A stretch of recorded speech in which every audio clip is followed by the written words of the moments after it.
This is the most toxic stuff you could ever put in your body. In previous videos, we've talked about the importance of ozone and how powerful it is and how it can get rid of and neutralize pretty much anything in your body that doesn't belong there. Drinking ozone water is nowhere near as effective as doing ozone water enemas because your stomach acid neutralizes a lot of the ozone. Ozone gets kind of neutralized by acids. That's why you can't put like lemon water in your ozone water. But your gut / intestine / colon is porous, so anything that gets in there gets into your bloodstream. So anything that you have that's down here, like colon, bladder, testicular, prostate, ovarian, uterine, endometrial, anything that's down here is you do a ozone enema. It just floods this whole area. So this is really good. Now it even gets in your bloodstream, so it goes all over your body. But this area in particular is really, really good for ozone water enemas. The one thing that I need to correct is the type of water that ozone can be used for, especially when drinking it or enemas or anything like that, because ozone reacts with anything at all. And if you're using spring water, it will react with the minerals in the spring water, because those are metals, like calcium, electrolytes, for example. Do you know that electrolytes are all metals? Calcium, potassium, magnesium, iron, manganese, those are all metals. And when you oxidize metals, you get rust and you get bad things that you don't want in your body. So ozone is one of the most powerful oxidizers there is. And when it reacts with minerals in your water, you're getting things that you don't want. Oxidized minerals are not what you want in your body. So the best water to use for an ozone is the cleanest, most purest water that has nothing in it whatsoever, and that is distilled water. Or RO water is kind of okay, but distilled is the ultimate. Now the problem is, when people think distilled water, they think of this stuff. They go to the store and they buy these plastic bottles that say distilled on it. This is the most toxic stuff you could ever put in your body, because the only things that are truly removed by distillation are non-volatile solids and minerals. It doesn't contain minerals, but it can contain plastic-derived VOCs from the jug. Distilled water is it sucks whatever it comes in contact with. So the plastic, this stuff here, this plastic gets sucked into the water because distilled has a vacuum in it. So this water is actually full of BPAs, which is bisphenol A, phthalates, antimony, acetaldehyde, and styrene. So this stuff here is basically a jug of dissolved plastic.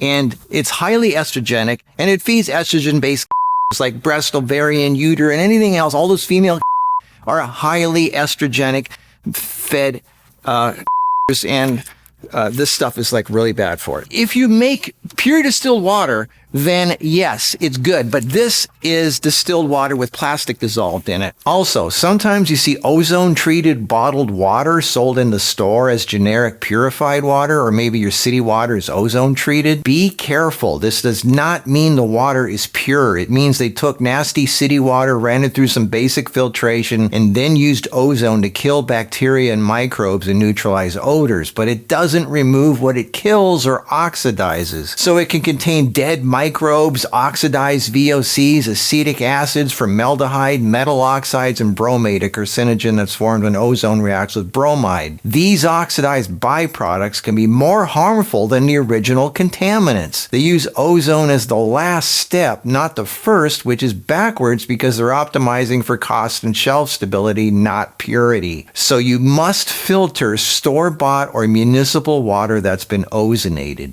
So, what do you put in your enema bag? You can use spring water if you're just doing straight enemas, or drinking spring water is great. Just don't mix ozone with it, because then it reacts with the minerals in there. So what you want for ozone water, ozone enemas, ozone drinking, is you want the cleanest water possible without minerals in it. You can make your own distilled. That's what this is. This is a home distiller. You put your water in here. It turns into steam, which goes in the top, and then it collects in there and it comes out and goes into your container. Now this will remove, like I said, non-volatile solids and minerals, but it does not get rid of plastics, because if you have VOCs in the water, what's going to happen is the steam is going to the plastics are going to vaporize, go into the steam, recollect, reabsorb with them up here and come down here. So this is still going to have VOCs in it. Now this one does have a charcoal filter that does collect the VOCs. Always make sure your filtered water is in a glass container, not a plastic container. So let's say you got plastic water. What happens if you put that into a home filtration unit like this? All right, so you've got distilled water, but it's got VOCs in it. So you put it in here. This is a big, giant charcoal filter, giant filter here. Now that will remove a lot of the VOCs. It depends on the brand. Some brands are better than others. Brita is not that great. It will not remove most of the bad stuff. Now the problem with this unit is it's got a plastic container that it's going through. Now you could take this top filter part and put it in a glass or stainless steel pot. That would work. Or you could just get a ready to go stainless steel system like this Berkey system here. Make sure you're using the black filters, not the white ones, to get rid of the VOCs. Some people will ask, what about my RO filter under the sink? RO filter, which is reverse osmosis. They're good. They're not as good as distilled, but they are pretty good. Now the other thing is there are certain factors that determine if you can use it for doing enemas and ozone water or not. One is, have you changed your filters in the last 3 to 6 months? Because if you haven't, you're getting toxic water. They actually become toxic if you don't change the filters. The other thing is, does it have a pre-filter and a post-filter? You need that pre-filter, the charcoal filter, to get the VOCs out before it goes into the RO filters. Now you might say, well, why not just use the Berkey filter for making clean water that you can use for ozone? This does not remove all minerals and dissolved solids. It's not a demineralizer or a distiller. It may remove 99.9% of all VOCs and chlorine and lead and stuff like that, but it will not remove trace minerals, calcium, magnesium, and iron, which will react with the ozone machine. So you got to put distilled water in this. It'll remove the VOCs, and then you're good to go. If you want to use a cheaper countertop unit, make sure it's stainless steel or glass, not plastic. So if you're going to buy the cheap distilled plastic water jugs, you got to run it through a VOC filter, and then you can store it like we do here in this 5-gallon glass bottle. This is distilled water that's been filtered, had the VOCs filtered out, and then you put a, this is kind of cool. This is a motorized little pump thing that it's got a little battery. You just push it. Look at that. And the water just comes out. That's kind of cool. You push it on. That's a cool thing to have. Now remember, ozone only lasts 20 minutes. You cannot store ozone water or buy it. It needs to be used within 20 minutes of being made. I know this sounds kind of like a lot for people to absorb. I can't afford all that. That's too much stuff. It's too complicated. Well, it's the lack of interest in health that got people their C in the first place. So you have to, if you've got something that's eating you up, you got to start thinking about stuff like this. You have to take this seriously. You got to have the cleanest, most purest stuff in your body that can help clean you out and give you a new hope for life. So ozone will oxidize anything that it comes in contact with. You cannot put ozone water in plastic containers. It has to be glass or silicone. You need a silicone tube. So the cleanest water you can put in here is pure distilled water with no VOCs in it.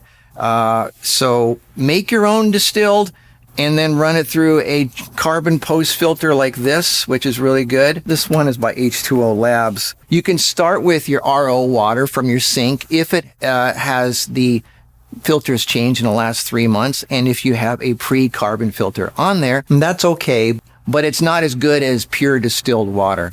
If you're not ozonating the water, sure, you can use spring water. That's actually better than anything else. It's actually better than distilled water. Now, I know I'm confusing here, but why is that? Well, spring water is great because it's got the minerals. Your body needs minerals and electrolytes and all that. That's great.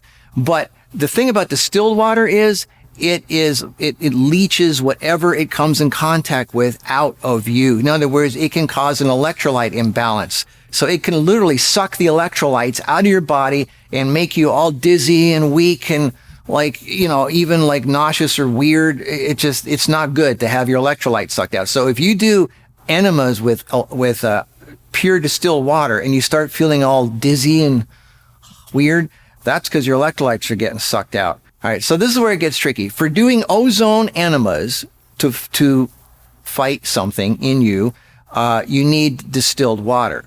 So that's where it gets tricky, because that could suck the electrolytes, cause an electrolyte imbalance. So here's what I suggest you do, because you cannot have ozone come in contact with minerals like spring water. So here's the thing to do. Do the ozone enema with distilled water, okay? Let the ozone do its thing. It takes about 10 minutes, and then flush out you're on the toilet, you're flushing out the ozone distilled water, and then immediately do a second enema with spring water. So the spring water's got the minerals in it, the electrolytes, that then rebalance your body. If you're fighting some serious thing, do one of these every day or something like that, or maybe 3 to 4 days a week. That's if you're fighting something. Otherwise, forget the ozone, because that's just for fighting stuff and clearing out bad things that don't belong in your body. Otherwise, just do a spring water enema. Don't go crazy with those. I'd say like a couple times a month for maintenance. And I did a video on showing you how to make ozone. I made a video showing how to do enemas. Okay, so let's summarize. The best drinking water and basic water for enemas is filtered spring water in glass bottles. If you're fighting something and using ozone water, the best water is distilled water that's run through a carbon filter. You can use a store-bought plastic distilled jug that you then run through a carbon filter and then ozonate, or get a home distilled unit like this one here that has a carbon trap that you can then ozonate, or you could use your reverse osmosis water if it has a good carbon pre-filter to remove the VOCs, and then you can ozonate that. All right. There, I hope I covered that. And I'm all over the place in this video, but I just wanted to clear up. Ozone, use distilled water, but be aware that you could get an electrolyte imbalance, so you should always back that up with some minerals within 10 minutes of flushing out the ozone water first. Okay, well, I'll put links to some of these filters below if I can find them. Hope this helps. Hope I didn't confuse you too much. All right, well, it's important information. I try to keep you updated, and that's it. I'll see you in the next video. Have a good one. Stay healthy. Bye.